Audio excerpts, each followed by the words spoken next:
Hi friend, welcome to education explore. আজকে আমরা March মান্থের গুরুত্বপূর্ণ ডেট এবং ডেটের সঙ্গে যুক্ত থিমগুলো নিয়ে আলোচনা করব। প্রথম আসি 1 মার্চ। এই দিনকে জিরো ডিসক্রিমিনেশন ডে হিসাবে পালন করা হয়ে থাকে। এই 1 মার্চকে সেলিব্রেট করে থাকে আনওয়েড অর্গানাইজেশন দ্বারা। এখানে মূলত বিভিন্ন রকম ওয়ার্ক ফিল্ড, যেরকম বলতে পারি কর্মক্ষেত্র, জব ক্ষেত্র বা ইন্টারন্যাশনাল বিভিন্ন রকম অর্গানাইজেশন থেকে ভারতের যে পুরুষ মহিলারা রয়েছে তাদের ইকুয়াল প্রোটেকশনের জন্য দিনকে অবজার্ভ করা হয়ে থাকে। পরবর্তী গুরুত্বপূর্ণ ডেট হচ্ছে 3 মার্চ। 3 মার্চ বন্ধুরা আমরা সাধারণত ওয়ার্ল্ড ওয়াইল্ড লাইফ ডে হিসেবে পালন করে থাকি। আমাদের ইন্ডিয়াতে সর্বপ্রথম 1972 খ্রিস্টাব্দে ওয়াইল্ড লাইফ ডে সংরক্ষণ প্রক্রিয়া শুরু করা হয় এবং টাইগার সংরক্ষণ প্রক্রিয়া 1973 সালে প্রথম শুরু করা হয়। তাহলে বন্ধুরা, 3 মার্চ কী হিসাবে পালন করা হয়? World wild life day. তো এবছরের থিম কি? Forest and livelihood sustaining people and planet. তাহলে খুবই গুরুত্বপূর্ণ, মনে রাখতে হবে। এখন যে কোনো পরীক্ষা WBCS, PSC হোক, ব্যাংক হোক, পুলিশ হোক, কনস্টেবল হোক, সব পরীক্ষার জন্য খুবই গুরুত্বপূর্ণ ডেট এবং ডেটের সঙ্গে যুক্ত থিমগুলো। পরবর্তী গুরুত্বপূর্ণ date 4 March, national security day. এই ন্যাশনাল সিকিউরিটি ডে প্রথম পালন করা হয়ে থাকে 1998 সালে আমাদের প্রাক্তন প্রধানমন্ত্রী অটল বিহারী বাজপেয়ী দ্বারা। এই দিনের পর থেকে প্রত্যেক দিন ন্যাশনাল সিকিউরিটি ডে হিসেবে পালন করা হয়ে থাকে। এই প্রসঙ্গে আরেকটা কথা বলে রাখি, আমাদের বর্তমান ভারতের ন্যাশনাল সিকিউরিটির হেড হচ্ছেন অজিত ডোভাল। পরবর্তী important date 8 March, international women day. International women day সাধারণত পালন করা হয়ে থাকে ওমেনদের বিভিন্ন রকম ক্ষেত্রে এম্পাওয়ারের জন্য, অর্থাৎ সেটা সাংবিধানিক বিভিন্ন রকম পোস্ট হতে পারে। পঞ্চায়েত রাষ্ট্রে আমরা দেখেছি এখন গভর্নমেন্ট অফ ইন্ডিয়ার পক্ষ থেকে 1/3 সংরক্ষণ মহিলাদের জন্য রাখা হয়েছে ও বিভিন্ন রকম হাউস ওয়াইফের কাছ থেকে বেরিয়ে এসে বিভিন্ন কর্মক্ষেত্রে বিভিন্ন কাজের সুযোগ সুবিধার জন্য যাতে মহিলারা উৎসাহিত হয় সেই উদ্দেশ্যে এই দিনকে পালন করা হয়ে থাকে। এবছরের থিম কী তাহলে বন্ধুরা? Women in leadership achieving equal future in COVID-19 world.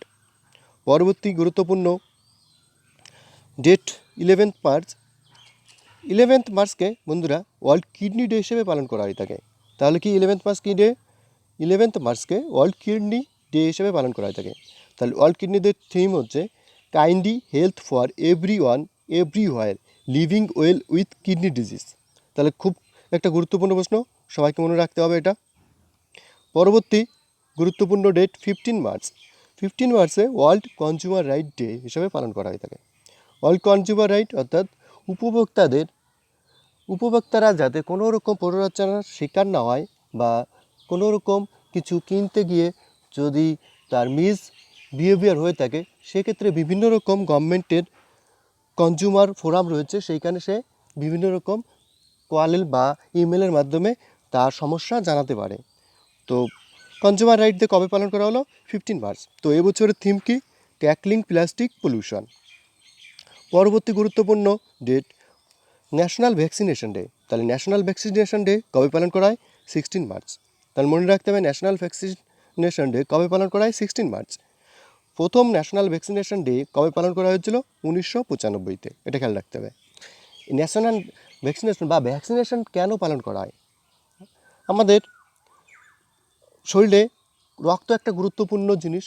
এই রক্তে দুটো রকম ভাগ দেখতে পাওয়া যায়। একটা হচ্ছে তরল পদার্থ বা অর্থাৎ লিকুইড অংশ। এই লিকুইড অংশে প্লাজমা থাকে ও এই প্লাজমার মধ্যে বিভিন্ন রকম কী থাকে? পার্টিকেল বা কণা থাকে, যেমন লোহিত রক্তকণিকা, শ্বেত রক্তকণিকা, অনুচক্রিকা। কিন্তু এই লিকুইড অংশে অ্যান্টিবডি তৈরি হয়।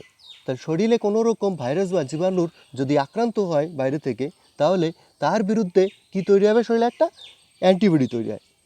কিন্তু কোনো কারণে মানুষের শরীরে অনেক ভাইরাস আছে যাদের বিরুদ্ধে প্রতিরোধ ক্ষমতা গড়ে তোলার জন্য অ্যান্টিবডি তৈরি হয়ে থাকে না। তখন কী করা হয়, আমাদের বাইরে থেকে সেই ভাইরাস বা ব্যাকটেরিয়ার বিরুদ্ধে প্রতিরোধ ক্ষমতা যাতে শরীরে গড়ে ওঠে তার জন্য ভ্যাকসিনেশন প্রোগ্রাম করা হয়ে থাকে। চলুন পরবর্তী গুরুত্বপূর্ণ ডেট সম্পর্কে জেনে নিই। International day for happiness. তাহলে 20 মার্চ কী ডে হিসাবে পালন করা হয়? International day for happiness. আগেই বন্ধুরা দেখেছি ইন্টারন্যাশনাল ডেটে আমাদের কত র্যাঙ্ক আছে হ্যাপিনেসে? 142 র্যাঙ্ক রয়েছে। এবছরের থিম কি? Keep calm stay wise be kind. খেয়াল রাখতে হবে কি তাহলে? এবছরের থিম কি? Keep calm stay wise be kind. পরবর্তী গুরুত্বপূর্ণ ডেট হচ্ছে 21 মার্চ। তাহলে 21 মার্চ কী ডে হিসেবে পালন করা হয়? World Down syndrome day. আর এবছর ডাউন সিনড্রোম ডের থিম কি? We decide. বন্ধুরা এই প্রসঙ্গে বলে রাখি, ডাউন সিনড্রোমটা কি? মানুষের শরীরে আমাদের 23 জোড়া অর্থাৎ 46টা কী থাকে? ক্রোমোজোম থাকে। কিন্তু কোনো কারণে যাদের ডাউন সিনড্রোম দেখা যায় তাদের ক্ষেত্রে 46 বা 23 জোড়া ক্রোমোজোম থাকে না, তার পরিবর্তে 44 দেখতে পাই বা 45, তার বেশিও দেখতে পাই। 46 না থেকে কী হয় 47 48 দেখতে পাই। পরবর্তী গুরুত্বপূর্ণ ডেট হলো 21 মার্চ কী হিসেবে পালন করা হয়? International day for elimination of racial discrimination. অর্থাৎ আমাদের যে জাতিগত বৈষম্য রয়েছে, অর্থাৎ এক জাতি অন্য জাতির মধ্যে যে ভেদ বা বিভেদ বা ঘৃণার চোখে দেখা, এইটাকে দূরীকরণের জন্য 21 মার্চ কী হিসেবে পালন করা হয়?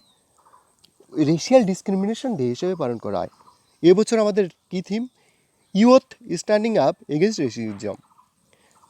যার চিত্র আমরা দেখতে পাচ্ছি আমেরিকায় ঘটে যাওয়া রিসেন্টলি ঘটনা জর্জ ফ্লয়েডের মৃত্যু, যার কিসের শিকার হয়েছিল? তিনি রেশিয়াল ডিসক্রিমিনেশনের শিকার। World water day. তাহলে 22 মার্চ কী ডে হিসেবে পালন করা হয়? ওয়ার্ল্ড ওয়াটার ডে হিসেবে পালন করা হয়। ওয়ার্ল্ড ওয়াটার ডে এবছরের থিম কি? ভ্যালুইং ওয়াটার। আমরা প্রত্যেকে জানি জল একটা শরীরের একটা গুরুত্বপূর্ণ জিনিস, যে পিওর জল শরীরে কতটা গুরুত্বপূর্ণ সেটা প্রত্যেকেই জানি। যে জলের দূষণে বিভিন্ন রকম ডিজিজ আমাদের শরীরে দেখতে পাওয়া যায়, যেমন টাইফয়েড, কলেরা। শহীদ দিবস কত? 23 মার্চ কী হিসাবে পালন করা হয়? শহীদ দিবস হিসাবে। এই দিনে 1931-এর 23শে মার্চ আমাদের স্বাধীনতা সংগ্রামকারী অর্থাৎ ন্যাশনাল হিরো পাকিস্তানের পাঞ্জাবে কী করা হয়েছিল? তাকে ফাঁসি দেওয়া হয়েছিল। তো এই দিনকে তার স্মরণে 23শে মার্চ কী করা হয়? শহীদ দিবস হিসেবে পালন করা হয়ে থাকে। পরবর্তী গুরুত্বপূর্ণ ডেট হচ্ছে 23 মার্চ ওয়ার্ল্ড মেট্রোলজিক্যাল ডে।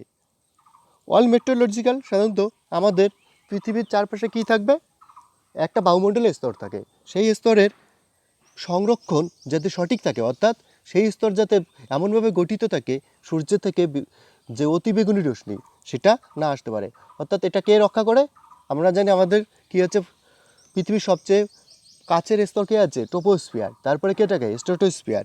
স্ট্র্যাটোস্ফিয়ারে কী থাকে? ওজোন থাকে। এই ওজোন গ্যাসই কী করে সূর্য থেকে আসা অতিবেগুনি, যেটা মানুষের শরীরে ক্যান্সার রোগের সৃষ্টি করে, সেটাকে প্রতিরোধ করে। এবছরের থিম কী তাহলে বন্ধুরা? এবছরের থিম হচ্ছে ওশেন অ্যান্ড ক্লাইমেট। মনে রাখতে হবে একটি খুবই গুরুত্বপূর্ণ এবছরের থিম ওশেন অ্যান্ড ক্লাইমেট। বন্ধুরা আরেকবার বলে রাখি, চ্যানেলটিতে এরকম গুরুত্বপূর্ণ ভিডিও পেতে সাবস্ক্রাইব, শেয়ার এবং লাইক করুন। পরবর্তী গুরুত্বপূর্ণ date world tuberculosis day 28 March. 28 March কী হিসেবে পালন করা হয়? World tuberculosis day.